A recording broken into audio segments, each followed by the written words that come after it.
Day 8 of Simbang Gabi. Palad ng Pasko gabay sa samang paglalakbay. Kasama po natin sa gabing ito ang lahat ng ating mga kababayan at kapwa OFW mula dito sa Abu Dhabi, sa ilang bahagi ng Middle East at saan mang panig ng mundo na nakikiisa sa ating pagdiriwang via live streaming. Ang Katolikong Pinoy sa Abu Dhabi FB page and YouTube channel, St. Joseph's Cathedral Abu Dhabi FB page and YouTube channel, Mahal Ko ang Simbahang Katolika, Divine Mercy FB Live, Hijos del Nazareno International UAE Chapter, Senyor Mangbubuklod Balangay MBBN UAE, Radio Veritas at ang TV Maria. Ang ating pong banal na misa ay pangungunahan ng ating butihing parish priest na si Father Chito Bartolo, OFM Capuchin, kasama ang ating assistant parish priest na si Father Troy de los Santos, OFM Capuchin.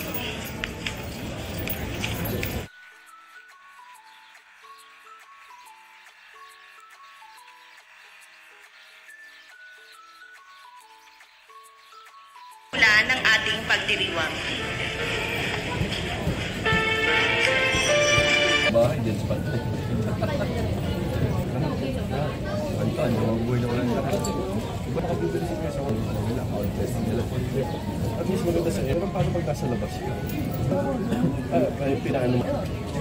Pero kahit saan sila pumunta kahit pati.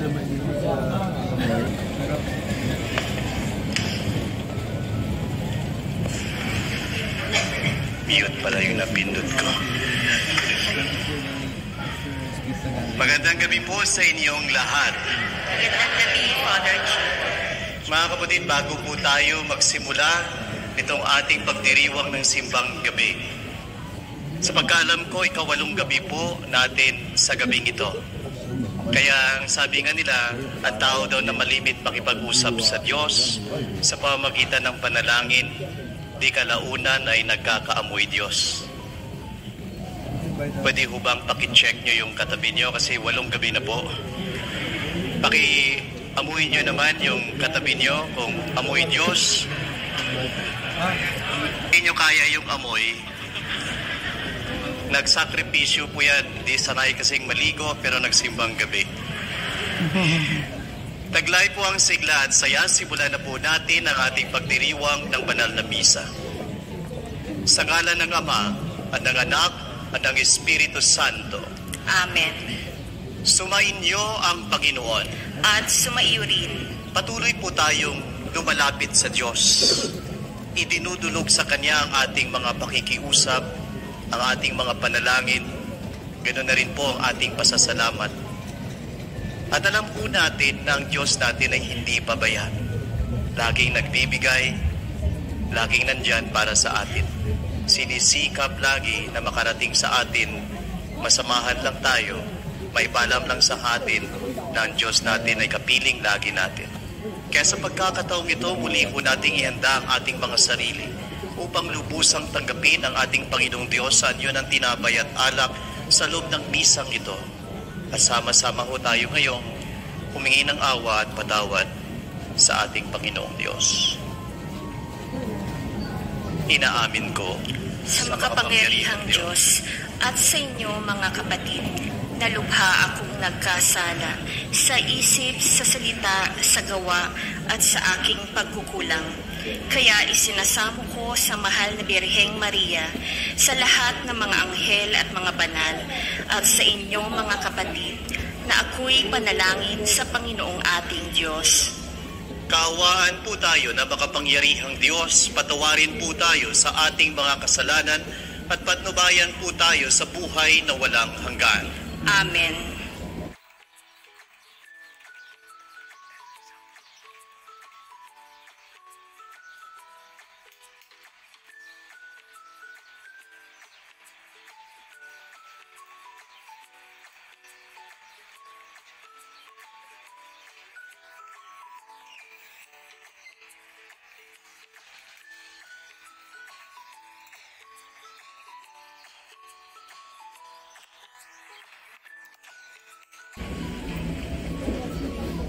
Sa unang pagbasa, ang pagdating ni Elias ang tanda ng muling pag-uugnay ng Diyos at ng kanyang bayan.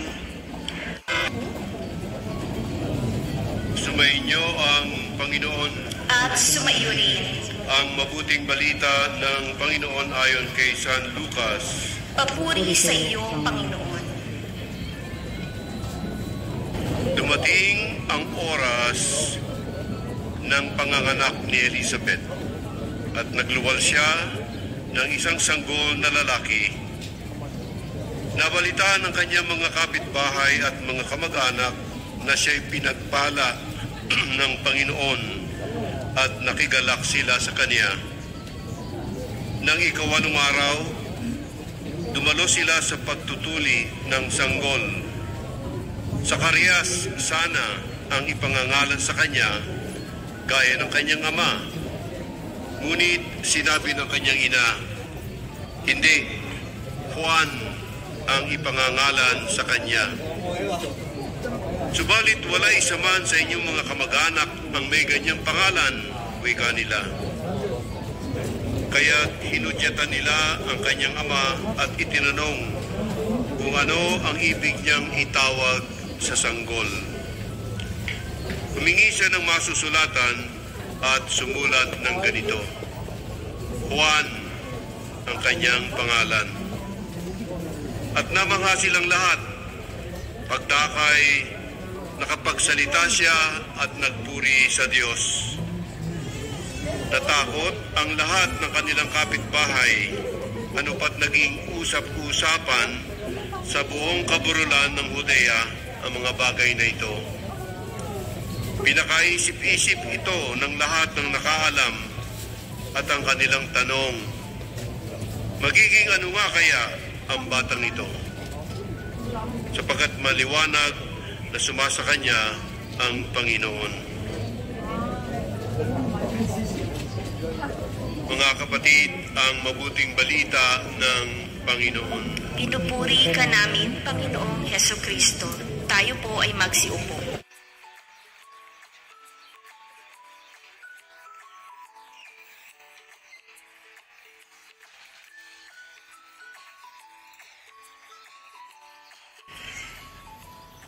Muli, isang magandang gabi po sa inyong lahat. Magandang gabi, Father.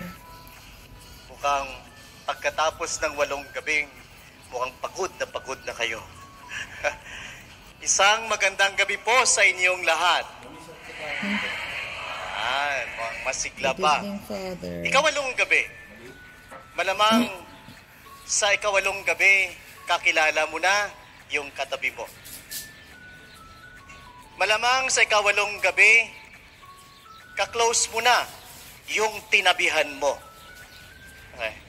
Maaring kakilala mo na yung taong katabi mo. Tama ba? Hello? Malalaman natin yan. Una, exercise muna. Tingnan ko nga kung gaano na kayo magkakilala. Pwede bang ngitian mo yung katabi mo? Ngitian, huwag takutin. Iba sa inyo, Okay. Pangalawa, pwede bang pakitingnan mo yung katabi mo ng mata sa mata?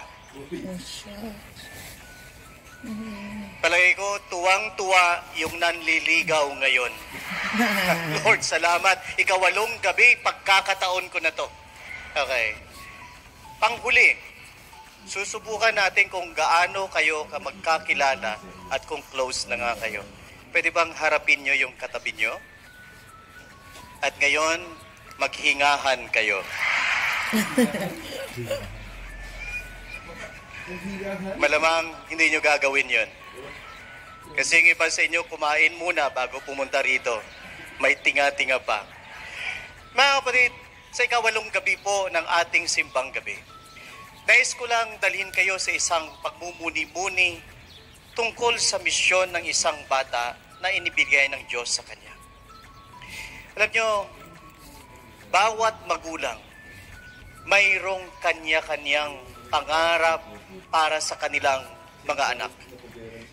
Bago ang lahat, pwede ko bang malaman kung sino po ba ang mga magulang dito? Pakitaas ang kamay. Magulang po ang tinatanong, hindi yung magugulang. Okay. Salamat po. Hindi po ba pangarap ng isang magulang ang magandang kinabukasan ng kanyang anak? Malamang yan ang isa sa mga dahilan kung bakit marami ang mga magulang na nandito sa malayong ibayo, dito sa Abu Dhabi. Kasi may pangarap kayo para sa mga anak niyo. Naalala ko yung nanay ko, may pangarap din sa aming mga anak niya. Kaya laking gulat nung nanay ko, nung nagsimula akong magpaalam sa kanya, napapasok ako ng seminaryo. 2 lang kami ng nanay ko dun sa kusina namin. Sabi ko sa nanay ko, Nay, gusto ko pong pumasok ng seminaryo. Nakatulala yung nanay ko na nakatingin sa akin. At kitang-kita ko, tumutulo yung luha niya. At yung nanay ko lumapit sa akin. Hinawakan yung kamay ko at tininan ako sa mata. So nagkatinginan kami ng nanay ko ng mata sa mata. At ang sabi ng nanay ko, Nak, paano yung pag-aartista mo? Paano yung pag-aartista mo? Ayos yun, Father. Yan lang. May pangarap bawat magulang. Yung pangarap ng magulang minsan, hindi pangarap ng Diyos para sa anak mo. Sino ba namang mag-aakala na nandito ako sa harapan nyo at saka si Father Troy? Kung titingnan nyo si Father Troy, parang kabats ko lang. Diba? Iniisip nyo siguro, sana nasa showbiz ito ngayon. Diba? Katulad ko, baka ako na yung nagsusuot ng mascot ng gorilla. Pero ito yun, may pangarap ang bawat magulang sa mga anak. Pero ang bawat bata na ipinapanganak sa loob ng pamilya bilang regalo ng Diyos ay mayroong misyon or purpose sa buhay. Malinaw na ba sa mga magulang yung purpose, yung misyon ng bata na tinanggap ninyo bilang regalo mula sa Diyos? Kasi kung malinaw na sa'yo, susuportahan mo yung misyon at yung pangarap ng bata. Ngayon, ano ang ginawa ng magulang ni Juan Bautista? Kasi napakinggan natin sa Ebanghelyo ngayon na si Elizabeth at saka si Zacarias. Si Elizabeth ay matagal nang hindi nanganganak, bao, pero nagkaroon ng anak. Biyaya ng Diyos. At nung ang bata ay pinanganak, papangalanan na sana ang pangarap ng magulang at ng mga taong nasa paligid niya, Zacarias. Pero nagbago ang lahat. Ang sabi ng mga magulang niya, hindi, Juan ang pangalan niya. Nang sabihin, ay ibig sabihin ay God is gracious. Mapagbigay ang Diyos. Ang Diyos ay nagbibigay ng regalo. At tingnan nyo, ang regalo ng Diyos para kay Elizabeth at sa kay Zacarias ay napakaganda. At hindi nila hinadlangan kung ano ang magiging misyon at buhay ng batang ito. Sa halip, pinalaki nila ng maayos si Juan Bautista.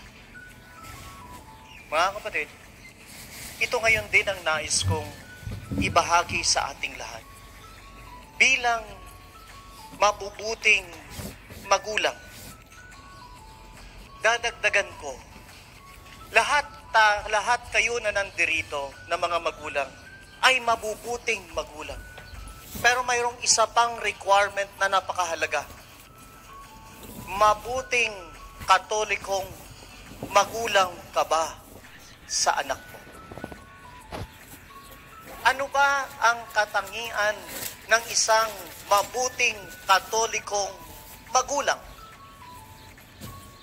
Una, pinapalaki mo ang anak mo nang may takot sa Diyos. Pinapalaki mo ang anak mo nang malapit sa Diyos.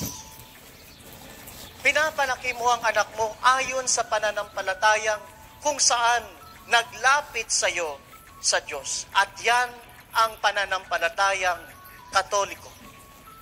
Masasabi mo ba ngayon, magulang, na yung anak na ipinagkaloob at pinagkatiwala sa iyo ng Diyos, inirigalo sa iyo ng Diyos, ay isang batang pinalalaki mo, pinalalago mo, ginagabayan mo bilang mabuting Katoliko? Are you waiting for the new year? Katoliko? Inis. Tinatanong ko po kayo. Ikaw, mukhang okay pa tong kabay ko eh. Kung ang sagot nyo ay oo, paano mo ngayon pinalalaki ang anak mo? Kasi sigurado ako, ang isang magulang na OFW is a good provider. Pero kalimitan ang mga batang Pilipino ay talagang makikita mo ang cute-cute. Tin mo na lang yung mga altar servers natin. Diba? Ang lulusog. Diba? Pag naglakad talagang marahan. Kasi hihingalin pag mabilis. Diba? Malusog. Ibig sabihin nun talagang na ibibigay ang masasarap na pagkain. Lahat ng matatabang pagkain. Kaya tingnan nyo, palapad. Diba? Pero maliban sa material, lumalago din kaya ang spiritual na buhay ng bata. Magulang na OFW. Ito ang hamon ngayon sa inyo. Na ilalapit nyo ba yung anak nyo sa Diyos? Wala nang sumasagot. Na ilalapit nyo ba yung mga anak nyo sa Diyos? Yes. Na ituturo nyo ba ang maka-Diyos na alituntunin sa mga anak nyo? Mga magulang, isang halimbawa lang. Alam niyo po, yung sharing ay napakahalaga. Love, charity, and sharing ay mahalaga sa buhay ng isang Kristiyano. Kitang-kita yan sa buhay ni Kristo. Kitang-kita yan sa buhay ni Juan Bautista. Kitang-kita yan sa buhay ni Zacarias at saka ni Elizabeth. Hindi nila ipinagkait ang kanilang anak. Nung makita nila na may misyong gagampanan ng anak nila, hinayaan nila na gawin niya ang misyon. Pero tinulungan nila siyang ihanda ang kaniyang sarili. And one of that is sharing. Sa ating mga Pilipino, hindi ko alam nung panahon namin, uso pa ang piggy bank. Mukhang hindi nyo na alam yung piggy bank. Sino'y nakakaalam ng piggy bank? Pakitaas ang kamay. Ilan na lang yung mga kabats ko rito. Diba? Yung piggy bank, tinuturuan tayo na mag-ipon. Tama yun. Pero may kulang.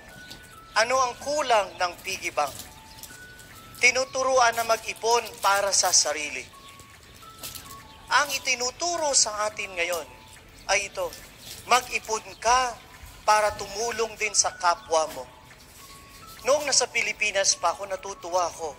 May ilang mga magulang at ilang mga bata na gumagawa nito. Na pag-birthday ng bata, hindi naghahanda ang magulang. Lalo na yung mga bata na sa tamang edad na. Ang mga bata ang nagdesisyon. Ayaw kong mag-birthday na may handaan. Ang ginagawa ng mga bata, Doon sila naghahanda sa orphanage at pinapakain ng mga bata at yung regalo na sa halip para sa kanila, ibinibigay nila sa mga batang walang kinikilalang magulang. Para sa akin, yun ay isang konkretong halimbawa ng pagbibigay na ang bata ay hindi lamang natuturuan sa pamamagitan ng bibig kung paano magbigay, kundi natuturuan din ang bata kung paano magbahagi sa pamamagitan ng kanyang buhay. May contrast ngayon. Sino sa inyo ang nakakaalam ng pundong Pinoy? Hindi ko alam yan, Father. Ang alam ko lang yung pondo ko. Yung pondong Pinoy sa Pilipinas, yan yung parang yung bote ng tubig. Pinupuno yan ng coins, ng piso, o 25. Ang isang puno niyan, yung maliit na bote, 100 pesos yan. Nabilang ko na yan. Okay. Alam niyo po, nakakatuwa sa mga simbahang namimisahan ko. Nakakatuwa. Yung magulang, dinadala yung mga anak sa simbahan, pag offertory, ibinibigay yung bote na inipon ng mga bata for more than 3 months. Yung coins na mayroon sila, inilalagay nila yon. So nag-iipon sila. Saan napupunta yon? Yung pundong Pinoy, itinutulong yon sa mga higit na nangangailangan. Ang mga bata ay natuturuang magbigay. Kaya nung lumaki na yung mga bata, hindi na sila tinutulak ng magulang para magbigay, magbahagi, kasi natuto na ang mga bata. Pangalawa, natuturuan pa kaya ang mga bata sa loob ng tahanan para magdasal? Hello? Alam niyo, nakakatuwa noong panahon ng pandemya, ang dami kong na-meet online. Ang dami kong na-meet online. Ang mga magulang, sama-samang nagdarasal, kasama ang mga anak ng rosaryo. At alam niyo kung saan nagdarasal? Sa harapan ng altar. Napakalaking bagay nun. Napakalaking bagay nun. Bakit? Kasi yung altar na buhay muli sa sa loob ng tahanan. Malimit kasi pag nagbibless ako ng bahay, hinahanap ko kung saan yung altar. Kasi dati nung bata-bata pa ako, yung altar nasa gitna ng sala. Ngayon, yung altar napalitan na. TV na ang nasa gitna ng sala. At sa nasa taas ng TV, yung inaalikabok na Santo Niño. At may katabi na si Santo Niño. Yung katabi ni Santo Niño, yung kulay green na palaka. Sa kaliwa. At may kinakain. Nung una akala ko siguro lollipop ito. Abay, nung tiningnan ko, coins. Coins yung kinakain. Tapos sa kabila naman ni Santo Niño, mayroon ding isa. Yung pusa na 6 ang bigote. Mukha siyang bading kasi panayang ganun. So sabi ko, ano ito? Pusang bading? Hindi, Father. So ano ito? Yan, Father, dinadasalan namin yan. Pag mahina ang sagot ni Santo Niño sa panalangin namin, pumupunta kami kay Palaka. At pag wala pa kay Palaka, lumilipat kami dito sa kay Pusa.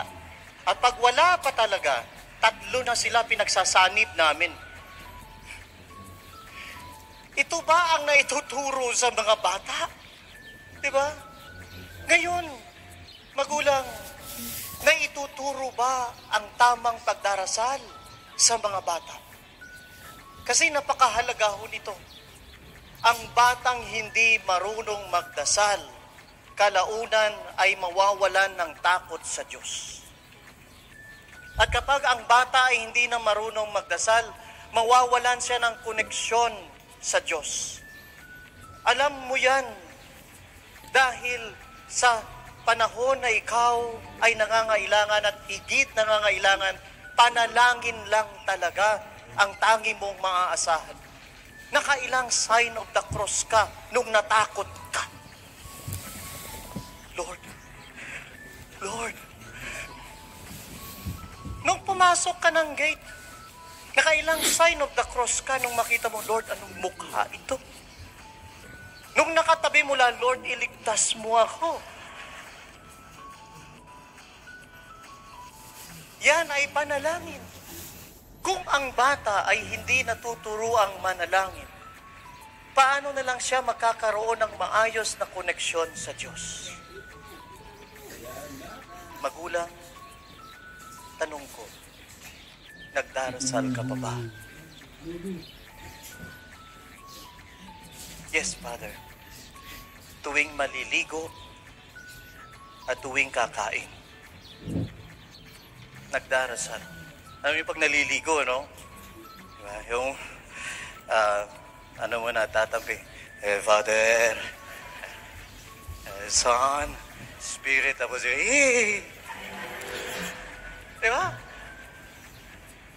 Tapos ganoon din, pag kumakain, napansin niyo yan? Pag kumakain, pag ang ulam, tuyo, or super tuyo, di ba? At saka asin na lang, di ba? Matamlay ang panalangin. Sa ngalan ng Ama, ng Espiritu Santo. Pero pag ang ulam, yung nakangiting lechon sa harapan mo, mabilis, parang naghilamos lang. Bless us, Lord. Di ba? Pero yung tamang panalangin, na ituturo ba ng magulang sa mga anak? Kasi magiging ano kaya ang anak mo? Nakadepende yan, magulang, sa'yo. Kung paano mo tinuturuan ang anak mo. May tanong ako sa lahat ng magulang na nandirito. Magulang, sa'yo ba natutong magdasal ang mga anak mo? Kasi may na-encounter akong ilang mga magulang. Ang mga anak, natutong magdasal sa catechism. At mayroon pa akong narinig sa isang magulang, kaya ko nga ipinasok yan, Father, sa catechism para turuang magdasal. Hindi ko na trabaho yan. Samantalang nung nagpabinyag ka, nagmamakaawa ka kay Father, Father, binyagan mo po yung batang ito. At sabi, ituturo mo ba sa kanyang pananampalatayang Katoliko? Nung tinatanong kayo, opo! Na halos matanggal ang pustiso mo. Ngayong susubukan na, ipinapasa mo ngayon sa iba. Ikaw ang nangako na ituturo mo sa bata ang pananampalatayang mayroon ka. Ngayon, ano na lang? Pananam. Ano daw? Ngayon, ano na daw? Mga kapatid, be a responsible Catholic parents. Sana maturuan nyo yung mga anak nyo na magdasal. Kasi kung ang mga bata natuto sa inyong manalangin, sisiguraduhin ko sa inyo, makikinig sa inyo yan. Makikinig sa inyo yan. Kasi sa inyo sila nakinig nung nagsusumikap silang matutong manalangin. Hello? Assignment nyo yan. Pag uwi nyo mamaya, mag-Zoom kagad kayo. At ituro nyo sa mga anak nyo. Gisingin nyo kasi alas 12 na ata sa Pilipinas ngayon. Ganito lang, magulang. At pang huli, magulang. Yung tinig mo pa ba ang maimpluwensyang tinig sa anak mo? Yung tinig mo pa ba ang maimpluwensyang tinig sa mga anak nyo? Hello? So, ang tanong ko, friend ka ba ng anak mo sa Facebook? Mukhang ito lang ang my friends na anak. Kasi mahalaga yun. May ibang mga anak na ayaw maging friend ang magulang. Bakit? Kasi ang mga magulang mukhang investigador. Sino yan? Sino yung kasama mo? Mahalaga yun. Kasi kahit malayo ka, kung ang tinig mo pa rin ang pinapakinggan ng mga anak mo, isa lang ibig sabihin nun, ikaw pa rin ang magulang nila. Kung ang mga sinasabi mo ay siya pa rin sinusunod ng mga anak mo kahit malayo ka, ay puso sa puso, sisiguraduhin ko sa'yo, magulang ka sa buhay ng anak mo. At paano yun? Mahalaga yung puso sa puso, mga kapatid. Kasi parang Bluetooth yan. Diba? Ang Bluetooth, ay, hindi na usong Bluetooth ngayon, ano? Uso pa ba? O yellow tooth na lang? Okay. Diba yung Bluetooth, pwede kang mag-transfer kahit long distance, kahit malayo-layo? Yun ang ibig ko sabihin. Kung naita-transfer mo ang pagmamahal mo sa mga anak mo at natatanggap nila sa puso nila, ibig sabihin nun, konektado ka sa puso ng mga anak mo. Kasi magtaka ka kung hindi natinig mo at may mas malakas na natinig sa buhay ng mga anak mo. Isa lang ang ibig sabihin nun, hindi na ikaw ang magulang na gumagabay sa kanila. Iba na. Baka yung tita na.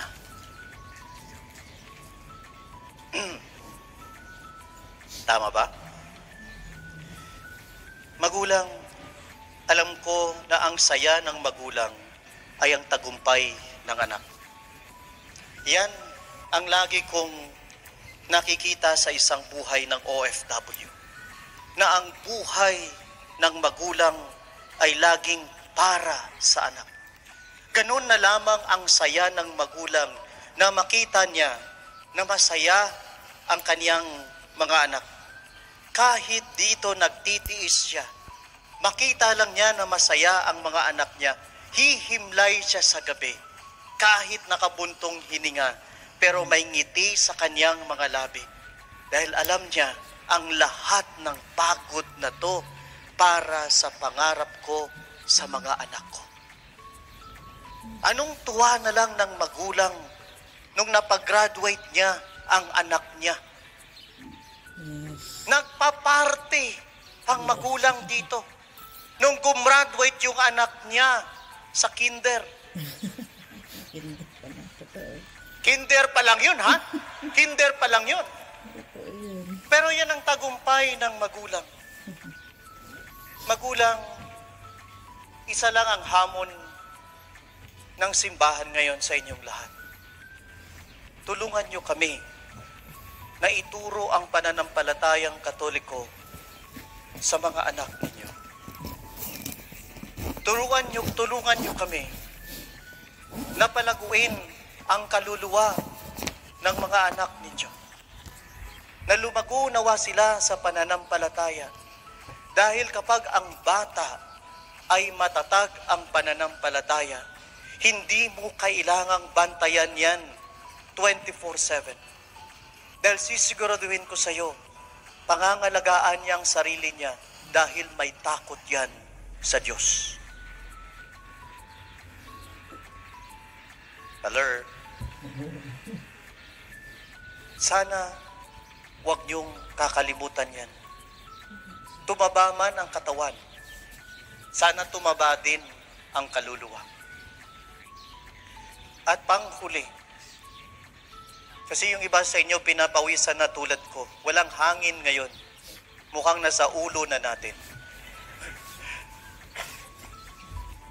Katulad ni Zacarias at saka ni Elizabeth, regalo nilang tinanggap si Juan Bautista mula sa Diyos. Regalo nilang ibinalik sa Diyos. Hindi nila hinadlangan kung ano ang misyon ng bata, kahit may ambisyon sila para sa kanya. Dahil alam nila na ang batang ito ay maglilingkod sa Diyos. Ito rin sana ang gusto kong maging hamon sa ating lahat ngayon, lalo na sa inyong mga magulang. Sinusuportahan mo ba ang nakikita mong misyon ng anak mo? Hello? Kasi ang magulang, ikaw ang gabay ng mga anak nyo.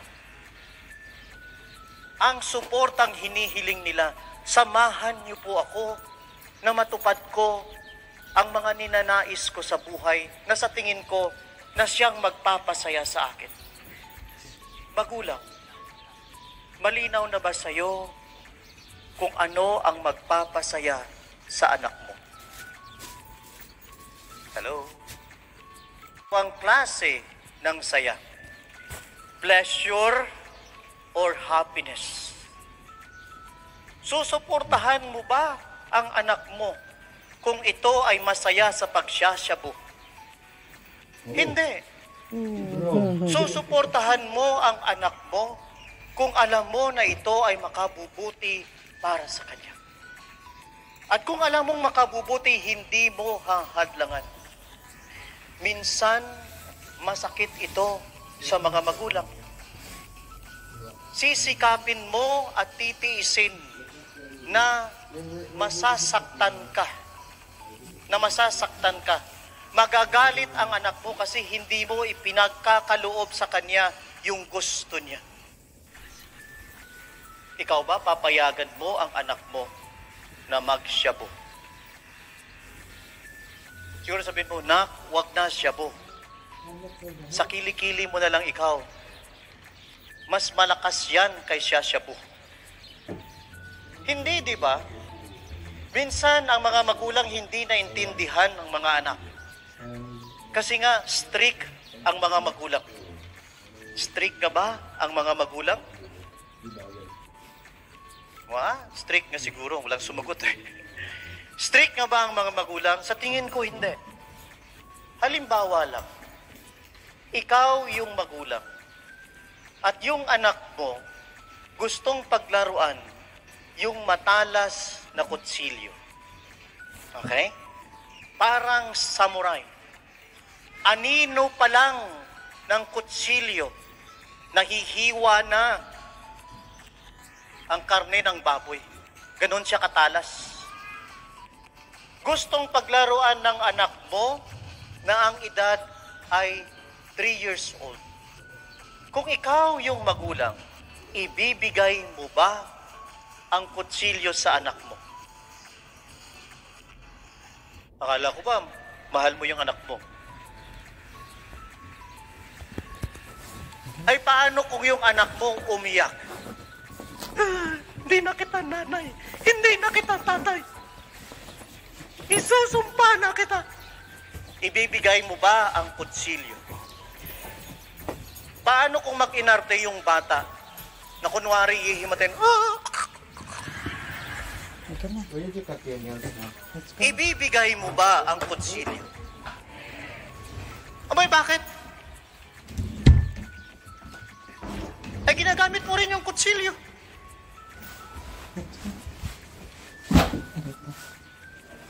Di kuryente na lang, Father.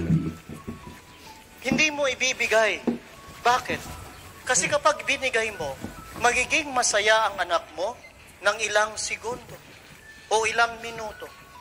Pagkatapos niyan, maging sanhi, posible ng kamatayan niya o mapariwaras siya.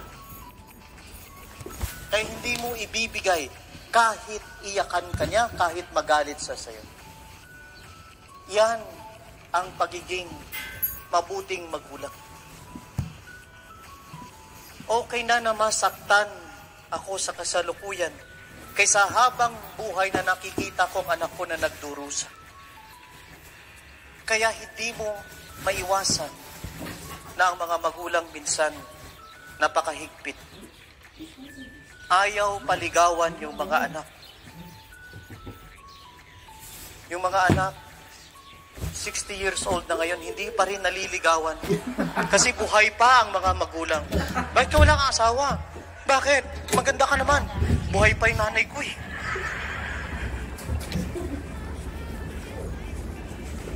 Pero hindi yun. Katulad ni Juan Bautista, si Elizabeth, at saka si Zacarias, hindi ipinagkait kung anong makabubuti sa kanya. Masakit yun sa magulang, posible, na ang anak ko ay nakatira sa disyerto at ang suot ay hindi marangal, nakasuotan. Kaya kong bigyan ng anak ko ng ganyan.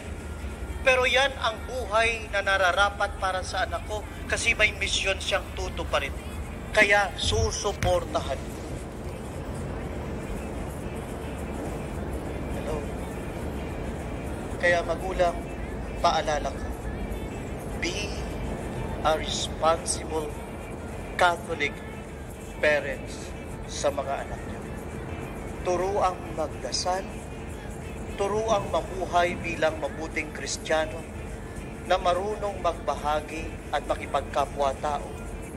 At higit sa lahat, gabayan na matupad ng mga anak niyo ang kanilang mga misyon sa buhay. Para makita nyo na masaya ang mga anak nyo dahil bilang anak din na galing sa loob ng pamilya. Isa lang ang nakita ko sa magulang ko. Ang saya ng magulang ko nung makita kaming mga anak nila na masaya. Tatapusin ko itong napakahabang homily ko. Napakahaba. Kasi hindi na ako babalik dito. Ika na 8th day na 9th day na bukas, Father. So si Father Troy na hindi nyo na ako makikita sa isang true story. Namatay yung uncle ko at yung auntie ko ng halos magkasabay. Araw lang ang pagitan. So mabigat yun sa nanay namin. So ako bilang pare, umuwi ako, hindi lamang sa mga namatayan kong kamag-anak, kundi lalo na sa nanay namin, kasi balo ang nanay namin. Nung inililibing na yung uncle ko, ang daming mga sinabi tungkol sa uncle ko. Napakabuti niya, napakabait niya. Kaming magkakapatid, nagkakatinginan lang. Kasi ang nasa isip namin, nung nagkita-kita na kami, ay pareho pala. Hindi na alam, hindi na naririnig ng uncle namin kung anong sinasabi. Kaya nung gabing yon, nung umuwi kami sa bahay namin, nagdesisyon kami, yung bunso naming kapatid ang nanguna. Dinala namin yung nanay namin doon sa kwarto. Nakapaligid kami. At ang desisyon namin, sabihin na natin sa kanya kung ano yung dapat niyang marinig mula sa atin bago maging huli ang lahat. Kasi isa na lang, nag-iisang buhay na lang sa magkakapatid yung nanay namin. At nung gabing yon, 3 lang ang ginawa namin. Una, humingi kami ng sorry sa nanay namin sa lahat ng mga nagawa namin. Pangalawa, nagpasalamat kami sa nanay namin dahil 7 kaming magkakapatid. Dahil baog yung parents ko, 7 lang ang kinaya nila. Pero tinaguyod niya kami kahit mag-isa siya.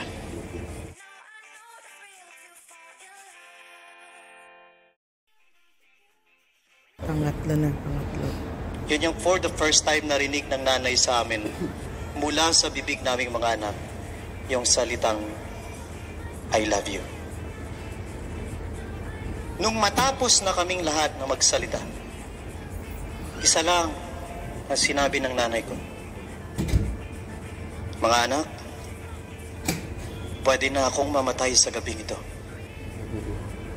Kasi hindi ko alam sa buong buhay ko na naging mabuting nanay pala ako sa inyo.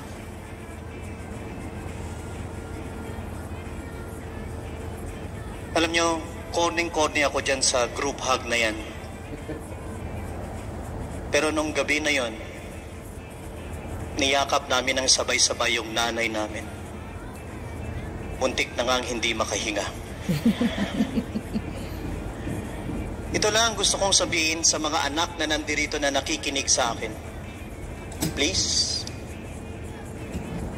subukan nyo namang i-appreciate yung magulang nyo. Katulad ng nanay ko, may pagkukulang din yan. Bungangera din yan. Chismosa din yan. Laging galit yan. Lumalakas lang yan pag may therapy. Diba? Pag nakakita yung nanay ko, malabo ang mata eh. Pag pinakitaan mo ng 1,000, lumalapit eh. Diba? Pero nanay mo yan. Magulang mo yan. Huwag mo nang hintayin na katulad ng mga kamag-anak at kaibigan ng uncle namin. Hindi na nila naririnig. Hindi na naririnig ng uncle ko yung dapat niyang marinig. Alam niyo ba ang pinakamahirap danasin sa buhay? Regret. Kasi hindi mo na kayang ibalik yan. So hanggat may pagkakataon ka pa, gawin mo na. Mag-online ka na mamaya. Tanungin mo, magkano ba talagang kailangan mo? What I mean, take the chance hanggat mayroong kang pagkakataon. Muli, tapos na po ako.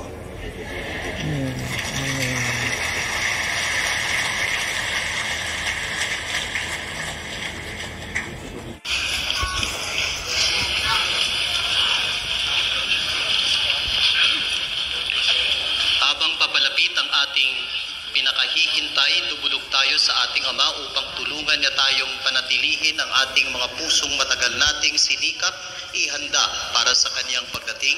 At ang ating itutugon, Ama, panatilihin mo ang aming mga puso. Ama, panatilihin mo ang aming mga puso. Diyos naming Ama, panatilihin mo ang aming mga pusong nasasabik sa pagdating ng iyong anak. Siyang aming pag-asa at galak, si Kristo na aming Panginoon. Amen. Hangin kayo mga kapatid upang itong ating pag-aain ay kalugdan ng Diyos sa mga makapangyarihan. Tanggapin nawa ng Panginoon itong paghahain sa iyong mga kamay sa kapurihan niya at karangalan sa ating kapakinabangan at sa buong sambayanan niyang banal.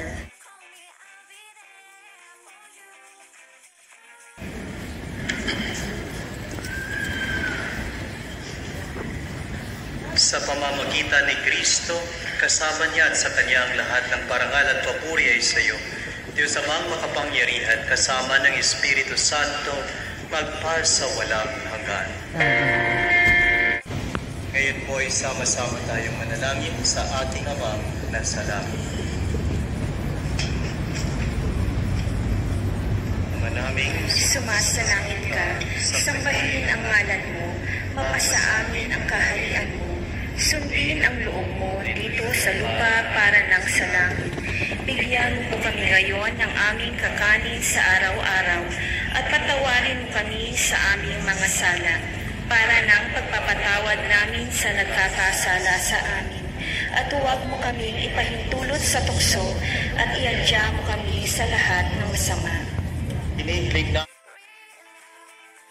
kasama ng Espiritu Santo, magpas sa walang hanggan. Amen. Ang kapayapaan ng Panginoon ay laging sumainyo. At sumainyo rin. Ngayon po may sigla at saya. Ibigay po natin ang kapayapaan ni Kristo sa isa't isa. At nainaanyayahan niya sa kanyang bigay. Panginoon, hindi ako karapat-dapat na magpatuloy sa iyo. Ngunit sa isang salita mo lamang ay gagawin na ako. Ito, magpas sa walang hanggan. Amen. Sumainyo ang Panginoon. At sumainyo rin. At magpalain nawa kayo kasama ang inyong buong pamilya ng Diyos Ama, Anak, at Espiritu Santo. Amen. Puspos ng pagpapala ng ating dakilang Diyos, tayo'y umayo, taglay ang kanyang pag-ibig. Salamat sa Diyos.